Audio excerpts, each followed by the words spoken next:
Hello, audience. I welcome you all today on my show, Soulful Talks. આ વાસ્તુ છે શું? કે તમે ઘરમાં ક્યારેક સત્યનારાયણની કથા કરાવતા હોય કે ગાયત્રી હવન કરાવતા હોય, પણ આ વાસ્તુશાસ્ત્ર અને હવન બે આખી અલગ વસ્તુ છે. તોડફોડ કરાવો તમે? ના, બિલકુલ નહીં. તો તમારું કઈ પ્રકારનું કામ છે? કે ના, હું કોઈ પણ જાતના મશીનરીથી ચેક કરું છું. હું સિમ્પલ વેથી ખુલ્લા પગે ઉમરા પરથી મારું વાસ્તુ ચેક કરતી આવું છું. ન્યુમરોલોજીમાં આ વસ્તુ તો પહેલી વાર મેં જાણ્યું. એટલે માનો કે મને મની વધારે બનાવવા છે, રૂપિયા વધારે બનાવવા છે, જે બધાને જ હોય છે, તો પછી મારે ઘડિયાળ કઈ દિશામાં લગાવવી જોઈએ? આજે આપણી સાથે એક બહુ સરસ મજાના મહેમાન આવ્યા છે. એકચ્યુઅલી એ મારી ફ્રેન્ડ પણ છે અને વાસ્તુ કન્સલ્ટન્ટ છે, રેકી ગ્રેન્ડ માસ્ટર છે, ન્યુમરોલોજીસ્ટ છે, ટેરો કાર્ડ રીડર છે, vastu consultant, pendulum, candle healer, ultimate reiki healer, akashic card healer, crystal healer અને money making grid for wealth, growth for business, આ બધી જ સેવાઓ આપે છે. સો આજે હું અહીંયા કવિતા લાપસીવાળાને વેલકમ કરું છું આપણા શો પર, અને એમની પાસે આજે આપણે જાણશું કે વાસ્તુ ખરેખર છે શું. વાસ્તુનું નામ આવે એટલે બધા જ ગભરાય છે કે ઓહો આ તો તોડફોડ આવ્યું, પણ નહીં. કવિતાબેન બહુ સરસ રીતે વાસ્તુ તમારું કરે છે અને લાઈક મને એમનો સારો અનુભવ છે. તો ચાલો ને આજે આપણે એમને જ પૂછી લઈએ બધું કે વાસ્તુ શું છે, ન્યુમરોલોજી શું છે. ઓકે, સો પ્લીઝ વેલકમ અમારા શો પર કવિતાબેન. જય શ્રી કૃષ્ણ કવિતાબેન. જય શ્રી કૃષ્ણ. સૌથી પહેલા તો તમારો ખૂબ ખૂબ ધન્યવાદ કે તમે મને તમારા શોમાં બોલાવી અને મારી પાસે જે નાનકડું જ્ઞાન છે એનો ચર્ચા વિચારણા કરવાનો મોકો આપ્યો, એ મારા માટે ખૂબ મોટી વાત છે. જણાવું તો હું વાસ્તુશાસ્ત્ર ઘરનું વાસ્તુ જોઉં છું, ઓફિસનું જોઉં છું, ફેક્ટરીનું જોઉં છું, કોઈ પણ જગ્યાનું જોઉં છું. સાથે સાથે ન્યુમરોલોજીમાં પણ હું સલાહ આપું છું. ન્યુમરોલોજીમાં મારી સ્પેશિયલ એક મોડાલિટીઝ પર હું કામ કરું છું કે જેને IVF પછી બી બેબીઝ નથી આવતા, ફેલ જાય છે, તે પછી હું મારી રેમેડીઝ ને મારા રીડિંગ પ્રમાણે ગાઈડન્સ આપું છું. તો ચોક્કસપણે કપલ્સને રિઝલ્ટ મળે જ છે. વાવ, ન્યુમરોલોજીમાં આ વસ્તુ તો પહેલી વાર મેં જાણ્યું. મને તો એવું હતું કે ન્યુમરોલોજી એટલે ભાઈ તમારું નામ બદલાઈ જાય, પછી તમારો આ નંબર હોવા જોઈએ કે આ ટાઈપ, એટલે ઘણી બધી વસ્તુ એવી છે. પણ જે નિસંતાન હોય એને બેબીઝ આવે તો મેં તો આવું ફર્સ્ટ ટાઈમ જોયું. ઓ વેલકમ ધેમ. તો પછી તમે ઘણા ઉપયોગી રહેશો અમારા ઓડિયન્સને અને ઘણું બધું નોલેજ તમે ઇમ્પાર્ટ કરશો. સો ચલો એક કામ કરો, મને પહેલા એ કહો કે આ વાસ્તુ છે શું? વાસ્તુ એટલે યુઝ્યુઅલી તો આપણે એમ નથી કહેતા કે ઘરમાં અમે વાસ્તુ કરાવ્યું છે, તો એ તો પૂજા હોય છે. તો તમારી વાસ્તુ એ કયું વસ્તુ છે? જો સૌથી પહેલા આપણે કોઈ પણ ભૂમિ લઈએ ને, તો બધી જ ભૂમિમાં કોઈને કોઈ દોષ હોય છે. ઘણા લોકોને ખબર નથી, ઘણા મીન્સ 80% લોકોને ખબર નથી હોતી. ક્યારેક એ લોકોની પૈસાની સગવડ થાય તો પ્રોપર્ટી રેડીમેડ લઈ લીધી. અત્યારના સંજોગોમાં તો કેવું થાય છે કે બધું ચેક કરીને આપણે બનાવી નથી શકતા ને જમીન સાથે ઘર નથી લઈ શકતા, કારણ કે અત્યારે મોંઘવારી બહુ વધતી ગઈ છે. તો રેડીમેડ જયારે ઘર ફ્લેટ લેતા હોવ કે રો હાઉસીસ લેતા હોય તો બિલ્ડરે કેવું કે બધું ચેક નહીં કર્યું હોય, એને તેનો પ્રોજેક્ટ પૂરો કરવાનો, અને કેટલું ઓછું ને ક્યાં જગ્યા વધારે આપવી ક્યાં ઓછી આપવી એ હિસાબે કામ કરતા હોય છે. હવે જાણતા અજાણતા આપણે એ ઘરમાં રહેવા જતા રહીએ છીએ. હવે એ ઘરનો સૌથી દોસ્ત પહેલા ભૂમિનો લાગે કે ભૂમિમાં એમણે ભૂમિ પૂજન કર્યું છે નથી કર્યું, અને તમે રહેવા જતા રહો એટલે તમને થોડાક ટાઈમમાં પોતાને સ્વ અનુભવ થાય કે મને આ ઘરમાં રહેવા આવ્યા પછી કંઈક તબિયત સારી નથી રહેતી, અમારા ઘરમાં લડાઈ ઝઘડા થાય છે, અમારા ત્યાં કંઈક ને કંઈક ઇસ્યુ આવતા રહેતા હોય છે. તેના માટે વાસ્તુશાસ્ત્ર કરાવવું જરૂરી છે. વાસ્તુની પૂજા એ કેવું હોય કે એક જાતનો હવન થઈ ગયો. અચ્છા. કે તમે ઘરમાં ક્યારેક સત્યનારાયણની કથા કરાવતા હોય કે ગાયત્રી હવન કરાવતા હોય, પણ આ વાસ્તુશાસ્ત્ર અને હવન બે આખી અલગ વસ્તુ છે અને બહુ જ કામ લાગે એવી છે. જરૂરી છે, દરેક માણસના જીવનમાં જરૂરી છે. ઘરમાં વાસ્તુ કરાવવું જ જોઈએ. તો તોડફોડ કરાવો તમે? ના, બિલકુલ નહીં. પણ યુઝ્યુઅલી મેં એવું સાંભળ્યું છે કે વાસ્તુ વાળા ભાઈ જો ઘરે આવે એટલે બધા ઘરના બધા જ મેમ્બર્સો ગભરાવા જ માંડે કે ચાલો હવે આ ભાઈ આવ્યા છે, પપ્પા લાવ્યા છે, તો પછી આ ખૂણો તોડાવશે, પેલું બાથરૂમ અહીંયા કરાવશે, અમારો બેડરૂમ શિફ્ટ કરાવશે, અહીંયા આમ કરશે તેમ કરશે. તો તમારું કઈ પ્રકારનું કામ છે? જો સૌથી પહેલા તો જણાવી લઈએ કે હું જેમની પાસે શીખી છું, મારા ગુરુજીએ અમને બધાને એક જ આજ્ઞા આપી છે કે તમારે તોડફોડ કરાવવાની આવતી નથી, કારણ કે અમને સૌથી મોટો દોષ એ લાગે. અચ્છા. વાસ્તુશાસ્ત્ર ચેક કરવા માટે માણસ ક્યારે વળે કે એ બહુ પોતે તકલીફમાં હોય અને એની તકલીફ વધારીને અમે અમારા કર્મ ના બાંધીએ. હું મારી રીતે ચેક કરવાનું મારી સ્પેશિયલ મેથડ એ છે કે ના હું કોઈ પણ જાતના મશીનરીથી ચેક કરું છું, હું સિમ્પલ વેથી ખુલ્લા પગે ઉમરા પરથી મારું વાસ્તુ ચેક કરતી આવું છું. અચ્છા. ઘરમાં અમુક ગોઠવણ જોઉં છું, મને જ્યાં લાગે કે આ ગોઠવણ સારી નથી તે હું ગોઠવણમાં ફેરફાર કરાવું છું. ઘણી વાર આપણે જોતા હોઈએ છીએ કે તમે કોઈના પણ ઘરમાં એન્ટર થાવ ને એટલે એન્ટ્રન્સ પર જ મિડલ પર વોલ ક્લોક મૂકેલી હોય છે, એ હકીકતમાં મૂકવા જેવી હોતી જ નથી. એટલે ઉભા રહો, એન્ટ્રન્સ પર મિડલ એટલે બારણાની ઉપર? હા, બારણાની ઉપર. અચ્છા. મોટા ભાગના લોકોના ઘરમાં તમે એવું જ જોવા મળશે કે બારણાની ઉપર જ વચ્ચે ઘડિયાળ હશે. એટલે ટાઈમ જોઈને ઘરની બહાર નીકળવાનું અને અંદર આવે ને પછી પાછું વળીને ટાઈમ જોવાનું, એ બધાની હેબિટ હશે. હા, ચોક્કસ. એમ કેવું છે, કોમન થઈ ગયું છે કે બધાના ઘરમાં આવી જ ગોઠવણો છે, પણ હકીકતમાં એવી ગોઠવણ એવી હોવી નથી, જરૂરી નથી. એ તમને ઘરમાં સૌથી પહેલા તો વાસ્તુનો દોષ ઉત્પન્ન કરાવે છે. કારણ કે તમારા ઘરના મુખ્ય દ્વારમાંથી સારી એનર્જીઓ આવતી હોય છે, એને તમે આ ઘડિયાળથી એક રીતે બાંધી દો છો. ટાઈમ એને બાંધે? હા, બાંધે. ઘણી વાર ચોઘડી આપણા સારા નથી હોતા. ઓકે. એટલે એના લીધે આ આપણી ઘણીવાર એનર્જી બંધાઈ જતી હોય છે. અચ્છા. એટલે ક્યારેય એવી ભૂલ નહીં કરવાની કે તમે દરવાજાની વચ્ચોવચ્ચ ઘડિયાળ લગાવો. ઓકે. તો પછી ઘડિયાળ તમારા પ્રમાણે, વાસ્તુ પ્રમાણે કઈ દિશામાં હોવી?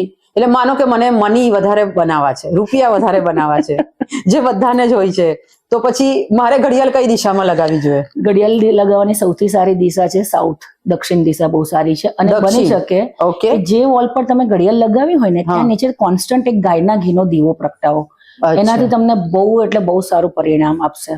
એટલે જે આપણી વોલ ક્લોક હોય છે, વોલ ક્લોક ની નીચે ગાયના ઘીનો દીવો કોન્સ્ટન્ટ, એટલે અખંડ દીવો જેવું. અખંડ દીવો તો ના કહે, પણ તમારો દીવો એટલીસ્ટ 5 કલાક ચાલવો જોઈએ. અચ્છા. 2 ટાઈમ સવાર સાંજ કરે તો પણ ચાલે. સૌથી સારો ટાઈમ છે સંધ્યાકાળ, કે 6:30 ના ગાળામાં તમારો દીવો થઈ જવો જોઈએ એમ. ઓકે. એનાથી ઘણું સારું પરિણામ આપે છે. પણ તમે જેમ એમ કહ્યું કે જેના ઘરના એન્ટ્રન્સની ઉપર ઘડિયાળ હોય, હવે જેનું ઘર જ સાઉથ મુખી હોય, દક્ષિણ મુખી હોય, તો એ ઘડિયાળ પછી ક્યાં મૂકે? જો એ ઘડિયાળ પછી છે ને દક્ષિણ મુખી જેનું ઘર હોય ને તેને છે ને પૂર્વમુખી વોલ પર ઘડિયાળ મૂકી દેવાય. અને બની શકે ને તો સૌથી સારું તો હું તો એવું જ માનીશ કે લોકો ટીવી જોતા હોય ને, હોલમાં ટીવી ની સગવડ એવી હોય કે ટીવી ની ઉપર ઘડિયાળ મૂકી દેવી. ઓકે. હા, એ સૌથી સારામાં સારી જગ્યા છે. બરાબર છે. તો બીજો એક પ્રશ્ન યુઝ્યુઅલી વાસ્તુવાળા માટે, શું તમારી આ મોડેલિટીમાં તમે આ વસ્તુ કવર કરો છો? જેમ કે એવું સાંભળ્યું છે કે ઘરનું વાસ્તુ ખરાબ હોય તો પતિ પત્નીના ઝઘડા ખૂબ થતા હોય.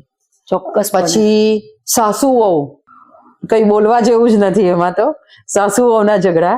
પછી પતિ પત્નીના અણબનાવ, એટલે એમના બહારના બીજા સંબંધો હોય તે છે. અને તો આ 3 વસ્તુ તમારા વાસ્તુ સાથે કનેક્ટેડ ખરું કે વાસ્તુ ખરાબ હશે તો જ આ થતું હશે કે એ લોકોના ગ્રહ ખરાબ હશે? બંને વસ્તુ કામ કરતી હોય છે. અચ્છા. ગ્રહ દશા પણ કામ કરતી હોય છે અને ઘરની ગોઠવણ. સૌથી વધારે તો છે ને આપણા રસોડામાં એક કોમન વસ્તુ હોય છે કે ગેસનો ચૂલો ને વોશ બેસિન સાથે હોય છે, એ હકીકતમાં નહીં હોવો જોઈએ. હવે બિલ્ડરો જગ્યાના અભાવે આ વસ્તુ આપી દેતા હોય છે. તેવા સંજોગોમાં એક નાનકડો પ્રયોગ કરો તો લગભગ 50-60% ઝઘડાનું નિરાકરણ આવે છે. જેમ કે તમે ફ્રીજ પર કાચના ગ્લાસમાં પાણી ભરીને લીંબુ મૂકી દો દર શનિવાર, અને દર શનિવારે બદલી નાખો. 6 મહિના કરો, બહુ જ ચમત્કારિક પરિણામ તમને મળશે. તો આમાં સાસુ વહુનું બને કે હસબન્ડ વાઈફ નું બને? મૂળ બેન ઝઘડા બંધ થશે. અચ્છા. એટલે ઘરમાં જે બંધ થશે, આંતરિક ઝઘડા મેમ્બર્સો વચ્ચે, ઘરના મેમ્બર્સો, ફેમિલી મેમ્બર્સ વચ્ચે થાય છે, અચ્છા, તે આપણે એનામાં ઇફેક્ટ પડવા મળશે. 100% પડે છે. ફ્રીજની ઉપર કાચના ગ્લાસમાં પાણી ભરીને લીંબુ મૂકી દો, અને પછી એ લીંબુ લાઈક રોજ બદલવાનું? દર શનિવારે મૂકવું ને બીજા શનિવારે બદલવું. ઓકે. તો એવરી સેટરડે એને બદલવાનું. અને લીંબુનું કરવાનું શું? કચરા પેટીમાં નાખી દો. બને ત્યાં સુધી ઘરની બહાર નાખો તો વધારે સારું, પણ અત્યારે તો એવી સગવડ મળે નહીં. ઘરની બહાર નાખો તો કોઈ બીજાને ત્યાં જાય. અચ્છા તો કચરા પેટીમાં નાખો. અચ્છા, તો એને લઈને સીધું કચરા બહાર જઈને કચરામાં જ નાખવાની એટલી વ્યવસ્થા રાખવાની. એટલી વ્યવસ્થા. ઓકે, તો આ તમારો સોલ્વ થઈ શકે છે. 100% થાય છે. તો તમે વાસ્તુ અને ન્યુમરોલોજી બે વસ્તુ કમ્બાઈન કરીને પણ જુઓ છો? મોટા ભાગે તો તમે જે પેલું કહ્યું ને મને કે ન્યુમરોલોજીમાં નિસંતાન દંપતી હોય તો તેના માટે તમે બેબીઝ લાવી આપો છો, લાઈક એવું તો શું જાદુ કરો છો તમે? જાદુ નથી બેન, આમાં ગણતરી હોય છે. ન્યુમરોલોજી, પાયથાગોરિયન ન્યુમરોલોજી થી હું કામ કરું છું. એમાં 45 સ્ટેપ કાઉન્ટિંગ કરવાના હોય છે. અચ્છા. હવે માણસ જન્મે ને અને મરે ત્યાં સુધી એની ડેટ ઓફ બર્થ એક જ રહેવાની છે, એ ક્યારેય ચેન્જ નથી થવાની. હા, આપણી ગ્રહ દશા બદલાતી હોય છે. હવે અમારા કાઉન્ટિંગમાં અમે એવું જોઈએ છે કે હસબન્ડ વાઇફની ડેટ ઓફ બર્થમાં કયા નંબર મિસિંગ છે, એમનું જે કરંટ યર, કે અત્યારે આપણે 2024 ની સાલ ચાલી રહી છે, કે 2024 ની સાલમાં જુલાઈમાં એમના ગ્રહો કેવા હશે તે પણ ઘણીવાર મદદરૂપ થતા હોય છે. અને બધા કાઉન્ટિંગ બાદ હું એમને સજેશન આપું છું, અમુક નાની રેમેડીઝ આપું છું. મારી રેમેડીઝ એટલી મોટી નથી હોતી, બહુ નાની હોય છે, પણ એ લોકો કરે છે ને તો અત્યાર સુધી મને ઘણી સફળતા મળી છે. અચ્છા, સો લાઈક સફળતા તમે કઈક નંબર કહી શકો છો? 4 દંપતી, 6 દંપતી, 8, 10? અત્યાર સુધી લગભગ મારા કાઉન્ટિંગ પ્રમાણે 16 દંપતીઓના ત્યાં સારા સક્સેસફુલી બેબી આવી ગયા છે. એમાંથી એકને તો 10 વર્ષે 2 વાર IVF કરાવી હતી, પણ 2 વાર ફેલ ગઈ હતી. 3rd ટાઈમ તો એ કોણ જાણે ક્યાંથી આવ્યા હતા, અને મેં એમને કીધું કે તમે આ કરો, તમને શ્યોરલી પરિણામ આપશે. બિચારા બેન બહુ હતાશ થઈ ગયા હતા, પણ એમને મારી રેમેડી યુઝ કરીને 21મા દિવસે ખબર પડી કે હું પ્રેગ્નેન્ટ છું. ઓકે, વાવ, તો બહુ સારું કહેવાય. એટલે મને તો શું હતું અત્યાર સુધી કે આ ન્યુમરોલોજી બહારનો કોન્સેપ્ટ છે, એટલે વેસ્ટર્ન કોન્સેપ્ટ છે, એટલે એ શું આપણે ઇન્ડિયન્સોને કામ લાગતું હશે? કારણ કે આપણે ઇન્ડિયન્સ છીએ, આપણે ત્યાં ઓલરેડી આપણું શાસ્ત્ર ચાલે છે. પણ તમારા કહેવા પ્રમાણે આ તો મારા માટે તો બહુ જ ચમત્કાર જ કહેવાય. તો સારું કહેવાય ભાઈ, જેને જરૂર હોય તો મહેરબાની કરીને આ બેનનો સંપર્ક કરે જ. ન્યુમરોલોજી કહો, વાસ્તુશાસ્ત્ર કહો, કે કોઈ પણ ગણિત કહો, કે કોઈ પણ જ્યોતિષ વિજ્ઞાન કહો, આ બધી ભારતની જ શોધખોળ છે. ઇવન યોગા પણ ભારતની શોધખોળ છે. પણ આપણે લોકો કેવું છે કે આપણી પદ્ધતિ અપનાવતા નથી, એ બહાર જાય, બહારથી પ્રચલિત થઈને આવે ને, નામમાં ફેરફાર થાય ને, પછી આપણાને એવું થાય કે નહીં, આ આપણે કરવું જરૂરી છે. તો મને કવિતાબેન તમે એક વાત કરો, તમારે અત્યાર સુધી પડકારરૂપ એટલે ચેલેન્જિંગ કેસ તમારો ન્યુમરોલોજીમાં અથવા તો વાસ્તુમાં, આઈ થિંક વાસ્તુમાં તમે મને કહો કે ચેલેન્જિંગ અત્યાર સુધી શું આવ્યું છે તમારી પાસે? એવો તો કયો કેસ આવ્યો છે જે એમ થાય કે કોઈએ નહીં કર્યો ને તમે કરી બતાવ્યો? જે ચોક્કસ હું તમને જણાવીશ. મારે પાસે એક સરસ મજાના ક્લાયન્ટ આવ્યા હતા, બહુ પ્રતિષ્ઠિત વ્યક્તિ છે, સારી એવી ફ્રેન્ચાઇઝીસ પણ આપે છે. એમની એક શોપ એમને પાર્ટનરશિપમાં કરી હતી, મજા ના આવી પાર્ટનરશિપમાં એમને બિઝનેસ કરવાની, એટલે એમને વિચાર્યું કે વર્ષ પછી વાઇન્ડ અપ કરી જ દેવું છે, કારણ કે ખોટમાં જતી હતી. એટલે બધું વાઇન્ડ અપ કર્યું. હવે જે પ્રોપર્ટી એમને સેલ કરવાની હતી તે બતાવી, પણ એના કઈ એટલા પૈસા ઉપજતા નહીં હતા. 3-4 લાખ રૂપિયા આવતા હતા. સમહાવ ક્યાંથી એમને મારો નંબર મળ્યો, એટલે મારી સાથે એમને કન્સલ્ટ કર્યું. એટલે મને કે મેડમ તમે એકવાર વિઝિટ કરો. હાલ તો હું બહુ અપસેટ થઈ ગયો છું કે અમારો બિઝનેસ નથી ચાલતો.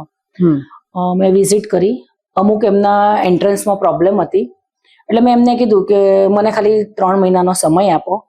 2 નાની રેમેડીઝ આપી. એમણે બહુ ફેથથી રેમેડીઝ યુઝ કરી ને એમના લગભગ 2.5 મહિનામાં એ પ્રોપર્ટી 12 લાખની અંદર વેચાઈ ગઈ. 3 ની સામે 12 લાખમાં વેચાઈ ગઈ. અને વેચાઈ ગઈ તે પણ એમને કલ્પના જ નહીં હતી કે મારી આ પ્રોપર્ટી એટલી 12 લાખમાં જશે. બાકી ખોટમાં જ જતે. એમને તો પૂરેપૂરી માનસિક તૈયારી જ હતી કે મારે હવે ખોટ જ ખાવાની છે. પણ એમને મેં જે કીધું એમને બહુ વિશ્વાસથી વસ્તુ કરી અને એમને રિઝલ્ટ મળ્યું. પછી તે ભાઈ હવે જયારે પણ કોઈ પણ શોપ લે તો મને એકવાર કહે છે કે અચૂક તમે મારી શોપ પર વિઝિટ કરજો. એટલે એવું ખરું કે માનો અમારે કોઈ પ્રોપર્ટી લેવી હોય તો વાસ્તુ કન્સલ્ટન્ટ હોય તમારા જેવા, તેને પહેલા કન્સલ્ટ કરીએ તો ફાયદો થાય? એમ 100% ફાયદો થાય. તો પણ એવી તો કોઈ પ્રોપર્ટી બિલ્ડર તો એવું કઈ બાંધી દેતા નહીં હોય કે બધાને જ સૂટ થાય, કે વાસ્તુ પ્રમાણે તો ઘર બંધાતા નથી, કે નથી દુકાનો બંધાતી, એટલે ઇન્ડિવિજ્યુઅલ વાસ્તુ ઇન્ડિવિજ્યુઅલ પર્સનને પણ, હવે માનો કે જે દુકાન તમને ના ફળી તો મને ફળે એવું હોય, એટલે ઇન્ડિવિજ્યુઅલ લોકોને પણ વાસ્તુ અલગ અલગ રીતે એ કરે છે. હા બેન, ચોક્કસ. કારણ કે ત્યારે વ્યક્તિનું નામ અલગ હોય છે, વ્યક્તિના કર્માસ અલગ હોય છે, અને વ્યક્તિ જે બિઝનેસ કરવાનો હોય છે ને તે પણ અલગ હોય છે. એટલે અમુક જગ્યા કે અમુક ઘર અમુક વ્યક્તિને નથી જ સૂટ થતા, નથી થતા. પણ લોકો છે ને આ વસ્તુ માનવા રેડી નથી હોતા. પછી બહુ ખાડામાં જાય, બહુ ખાડામાં જાય, પછી ક્યાંક ને ક્યાંક એમને થાય કે હવે કોઈકનો સહારો લઈએ અને જો એ કાર્ય કરે તો પરિણામ આપે છે. એટલે જરૂરી છે, દરેક મનુષ્યના જીવનમાં વાસ્તુ તો હોવું જરૂરી જ છે, ચોક્કસ પરિણામ આપે જ છે.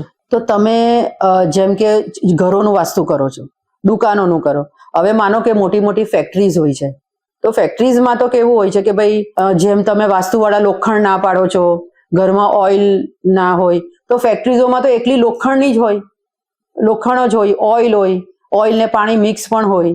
તો એવી જગ્યાનું વાસ્તુ કેવી રીતે શક્ય બને છે? બધાની રીત અલગ અલગ હોય છે. કોઈક દિવાલના કલર ચેન્જ કરાવી દેતું હોય છે, કોઈક છત પર પિરામિડ લગાવી દેતા હોય છે, કોઈક અમુક જગ્યા પર કોન્સ્ટન્ટ બલ્બ લગાવડાવતા હોય છે. પણ મારું એક મેથડ એવી છે કે હું સૌથી પહેલા તો ઉમરો જ ચેક કરું છું. ઓકે. ઉમરામાં મને ઘણી બધી તકલીફ લાગતી હોય છે, તો ત્યારે હું એ વ્યક્તિને એક જ વસ્તુની સલાહ આપતી હોય કે તમે ઉમરો તોડાવીને આટલી વસ્તુ મુકાવો.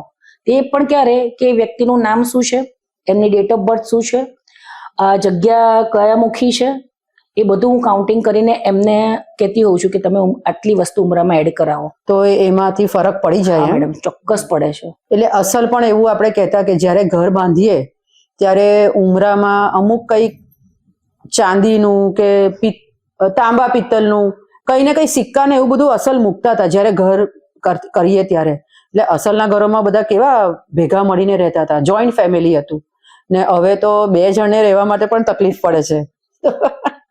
માણસના વિચારો બેન, બહુ ફરક આવી ગયો છે. પણ પહેલાની જે વસ્તુઓ અસર કરતી હતી ને, જે થતું હતું, અત્યારે પણ એ થાય જ છે.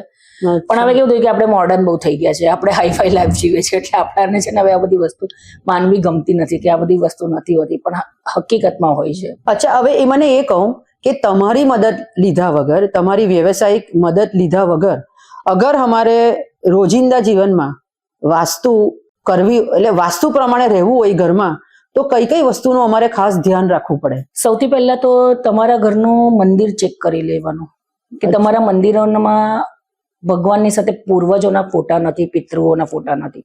મંદિરમાં પૂર્વજોના ફોટા? હા, બહુ બધાના ઘરમાં હું જોવા જાઉં છું. અચ્છા. તો મને આ વસ્તુ જોવા મળે છે. હકીકતમાં એ બહુ ખોટી વસ્તુ છે, એ ના હોવી જોઈએ. બીજી વસ્તુ છે કે તમે જ્યારે પણ ઘરનો મેઇન વ્યક્તિ જે અર્નિંગ પર્સન છે ઘરની બહાર જાય ને, તો ઓલવેઝ એને એનો જમણો પગ બહાર કાઢીને જવાનું. ઓકે. ને એક વસ્તુ માઇન્ડમાં બોલતા જવાનું સતત કે મારો આ પ્રોબ્લેમનું સોલ્યુશન મળી ગયું છે, મારો બિઝનેસ સારો ચાલે છે, હું ખુશ છું, મારા ઘરમાં કોઈ ઇશ્યુ નથી. એનાથી પણ બહુ એટલે બહુ ફરક પડે છે.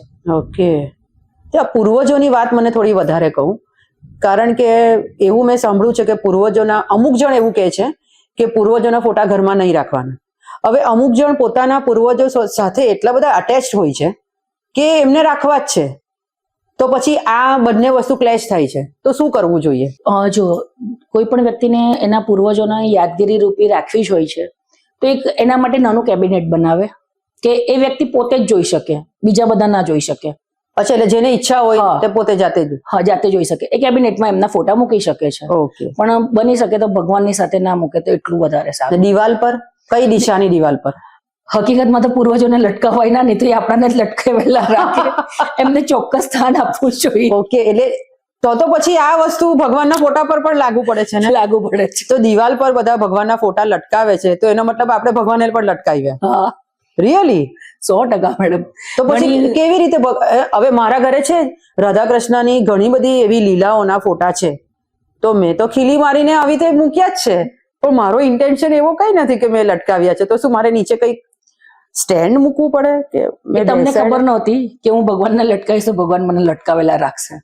ના, મને ખબર નથી. તમારે નીચે એક લાકડાની કે સેવનના લાકડાની ફ્રેમ કરાવી દેવાની પટ્ટી, પછી એમને તમે આસન આપો.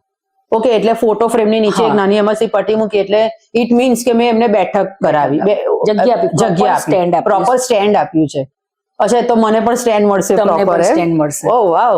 બીજી વસ્તુ કે ઘણા લોકોને કેવી આદત હોય છે, મેં તો બહુ બધાના ઘરમાં જોયું કે પૂર્વજોના ફોટા લાઈન કરે, એ ક્યારેય લાઈનમાં ના મુકાય, નહીં તો તમારા બી ફોટા લાઈનમાં આવવાની તૈયારી શરૂ થઈ જાય. ઓહો, એવું છે? હા, એવું છે. પણ હું છે ને એકચ્યુઅલી તમે મને કહું છે એટલે મને બધું યાદ આવે છે. ગામોના ઘરમાં, જેમ કોઈ વાર કોઈ ગામમાં જાઉં છું તો ગામના ઘરમાં તો પૂર્વજો હોય જ છે, ખેતીવાડી પણ હોય છે, પણ મને તો એ લોકો ઘણા સુખી સંપન્ન દેખાય છે. લાઈક ખબર નહીં, મેં બહુ અંદરથી જોયું પણ નહીં હશે, મને આઈ ડોન્ટ નો. પણ આ તમારી વાત પર ધ્યાન આપવા જેવું છે કે ભાઈ આપણે બી લાઈનમાં આવી જશે. 100% આવી જાય ભાઈ, 100%. અચ્છા, આજકાલ લોકોને ખબર જ નથી હોતી, બસ પેલું કેવું કે ચાલો મૂકી દીધું, જવા દો, અહીંયા જગ્યા નથી, અહીંયા લાગી ગયું તો લાગી ગયું, પણ હકીકતમાં એવું મુકાતું નથી. તો તમે વાસ્તુ એટલે વાસ્તુશાસ્ત્ર અને ન્યુમરોલોજી શીખવો છો ખરા બધાને? આમ તો બહુ ઓછું શીખું છું, કારણ કે મારી પાસે થોડોક સમયનો અભાવ રહે છે. કંઈક સ્ટુડન્ટો હોય વધારે તો પછી હું સેશન લઈ લેતી હોઉં છું. Okay okay. પણ મેમ આમાં શું હોય છે કે દિલથી ઈચ્છા હોવી જોઈએ, અને વાસ્તુશાસ્ત્ર કોઈ પણ વ્યક્તિ કરે ને તો સૌથી પહેલા તો એના મનમાં એક વસ્તુ હોવી જોઈએ કે મારે કોઈને તકલીફમાં હોય ને એની પાસેથી મારે પૈસા નથી લેવા વધારે. અચ્છા, એટલે ઓછો ચાર્જ કરવાનો. આજકાલ લોકો કેવું છે કે પૈસા વધારે એમને જોઈતા હોય છે, બની શકે કે ચાલો ચાર્જ લઈ લીધો, પણ વ્યક્તિ જ્યારે પોતે તકલીફમાં છે અને તમારી પાસે કંઈ સોલ્યુશન લેવા આવે છે તો તમારા કર્માશ તમને પરમિશન નથી આપતી કે તમે એ વ્યક્તિ પાસે આટલા રૂપિયા લઈ લો. એટલે તમારામાં એક સેક્રિફાઈસની ભાવના હોવી જોઈએ, ત્યાગની ભાવના હોવી જોઈએ કે નહીં, હું બીજાનું સારું કરવા વસ્તુ શીખી રહ્યો છું. બરાબર. એટલે મારા અમુક નિયમો છે ને ઘણા લોકો મારા નિયમોથી સહેમત નથી થતા, એટલે હું પછી શીખવાડવા માટે રાજી નથી થતી. અચ્છા, હવે મારા ખાલી અંતિમ 2 જ પ્રશ્ન છે. એક પ્રશ્ન એ છે કે ભારતીય સંસ્કૃતિ સિવાય પણ બીજી સંસ્કૃતિના ઘરોમાં પણ વાસ્તુ લાગે કે આપણા ઇન્ડિયન સંસ્કૃતિમાં જ વાસ્તુ લાગે છે? ના લાગે. What do you think? ભારતીય સંસ્કૃતિ છે, પાશ્ચાત્ય સંસ્કૃતિમાં પણ લાગે છે. ઘણા લોકો મેં ફોરેનમાં મારા ક્લાયન્ટ હોય છે, એ લોકો પણ મને એમના ફોનમાં વિડીયો કોલ કરીને બતાવતા હોય છે કે આ વસ્તુ આવી છે, તો ત્યાં પણ હું એમને સજેશન આપતી હોઉં છું, અમુક રેમેડીઝ આપતી હોય તો ફરક પડે છે. જમીન એક જ છે, પૃથ્વી એક જ છે, એટલે વાસ્તુ દોષ તો બધે જ લાગવાનો, અને આ વસ્તુ અસરકારક છે ને છે જ અસરકારક છે. અચ્છા, લાસ્ટ ક્વેશ્ચન છે મારો કે આપણે એપાર્ટમેન્ટમાં રહીએ કે ઘરમાં રહીએ, પણ માનો કે એ ભાડાનું હોય તો પણ આપણે વાસ્તુ લાગે છે? 100% લાગે, કારણ કે ભાડાના ઘરમાં તમે રહો છો, તમે કમાઈને ત્યાં તમે જમો છો, ખાલી મકાનના દસ્તાવેજમાં નામ બીજા વ્યક્તિનું છે પણ રહેનાર તો તમે જ છો ને, એટલે તમને પણ અસર કરે છે, કારણ કે તમે ત્યાં પોતાનો સમય પસાર કરો છો, તમારી લાગણીઓ ત્યાં જોડાયેલી હોય છે, એટલે ભાડાના ઘરમાં બી વાસ્તુ તો તમને લાગવાનું જ છે ને. ઓકે, તો આજે તો તમે અમને ઘણી બધી માહિતી આપી છે. આઈ થિંક સો આજના માટે આટલું બરાબર છે, કારણ કે તમે જે બોલ્યા છો એ બધું મારે પાછું યાદ બી રાખવું પડશે. નો ડાઉટ ઓડિયન્સને પણ ખૂબ મજા આવી હશે, ખૂબ જાણવા મળ્યું હશે કે એકચ્યુઅલી વાસ્તુ શું છે અને કેટલું સરળતાથી વાસ્તુ કરી શકાય એવું છે. સો થેન્ક્સ અ લોટ. તમને ખૂબ ખૂબ આભાર તમારો કવિતાબેન, અને આપણે નેક્સ્ટ એપિસોડ શ્યોરલી તમારું ન્યુમરોલોજી બાકી છે, હજુ એ વાત કરવાની છે મારે, અને તમારા જે બીજા બધા મોડેલિટીઝ છે જેમ કે પેન્ડ્યુલમ છે, પછી કેન્ડલ હીલર, રેકી હીલર, ને ખાસ કરીને મને વધારે ઈચ્છા છે મની મેકિંગ ગ્રીડ વાળું, રૂપિયા કેવી રીતે બનાવવા, ક્લાયન્ટ્સ એટ્રેક્ટ કેવી રીતે કરવા દુકાનોમાં. તો આ માટે ખાસ આપણે એક બીજો એપિસોડ શૂટ કરશું, અને ત્યારે તમે અમને મળવા આવજો, અને અમારા ઓડિયન્સ માટે ખાસ કરીને નવા નુસ્ખાઓ લઈને આવજો. So guys, thank you very much. Thanks a lot. Thank you so much. તમારો પણ ખૂબ ખૂબ આભાર કે તમે મને બોલાવી અને તમે આવ્યા, એ બહુ મોટી વાત. તમારો સમય કાઢીને તમે મને આજે સમય આપ્યો, it was great. Thank you very much for coming. Thank you very much. જય શ્રી કૃષ્ણ. જય શ્રી કૃષ્ણ.